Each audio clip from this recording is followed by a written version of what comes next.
omit some passages and shorten others and disguise names, I have interpolated nothing. Chapter 1. Dr. Hesselus relates how he met the Reverend Jennings.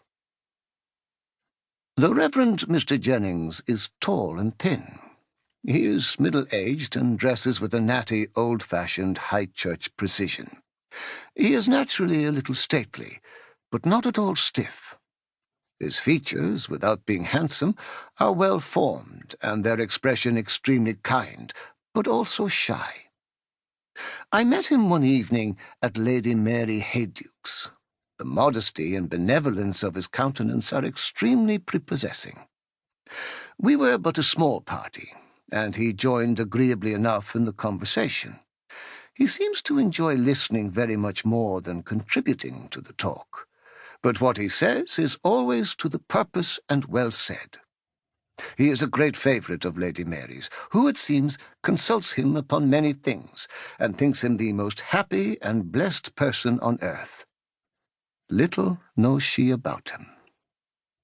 The Reverend Mr. Jennings is a bachelor, and has, they say, £60,000 in the funds. He is a charitable man. He is most anxious to be actively employed in his sacred profession, and yet, though always tolerably well elsewhere, when he goes down to his vicarage in Warwickshire to engage in the actual duties of his sacred calling, his health soon fails him, and in a very strange way. So says Lady Mary. There is no doubt that Mr. Jennings' health does break down in generally a sudden and mysterious way, sometimes in the very act of officiating in his old and pretty church at Kenlis. It may be his heart, it may be his brain.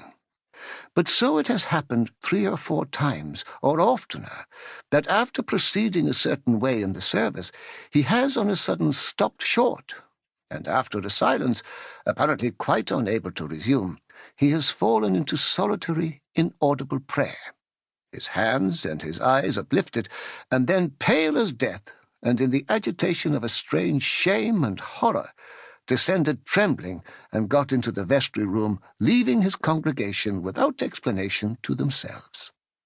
This occurred when his curate was absent.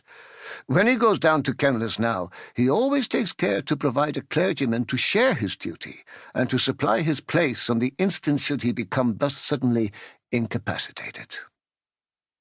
When Mr. Jennings breaks down quite, and beats a retreat from the vicarage, and returns to London, where, in a dark street of Piccadilly, he inhabits a very narrow house, Lady Mary says that he is always perfectly well.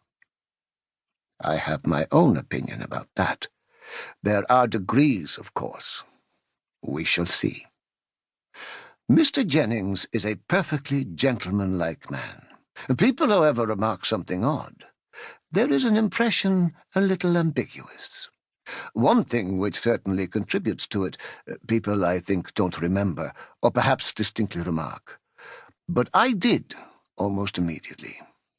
Mr. Jennings has a way of looking sidelong upon the carpet, as if his eyes followed the movements of something there. This, of course, is not always. It occurs now and then, but often enough to give a certain oddity, as I have said, to his manner, and in this glance travelling along the floor there is something both shy and anxious. A medical philosopher, as you are good enough to call me, elaborating theories by the aid of cases sought out by himself, and by him watched and scrutinized with more time at command, and consequently infinitely more minuteness than the ordinary practitioner can afford, falls insensibly into habits of observation which accompany him everywhere, and are exercised, as some people would say impertinently, upon every subject that presents itself with the least likelihood of rewarding inquiry. There was a promise of this kind in this slight, timid, kindly, but reserved gentleman whom I met for the first time at this agreeable little evening gathering. I observed, of course, more than I here set down, but I reserve all that borders on the technical for a strictly scientific paper. I may remark that when I here speak of medical science, I do so, as I hope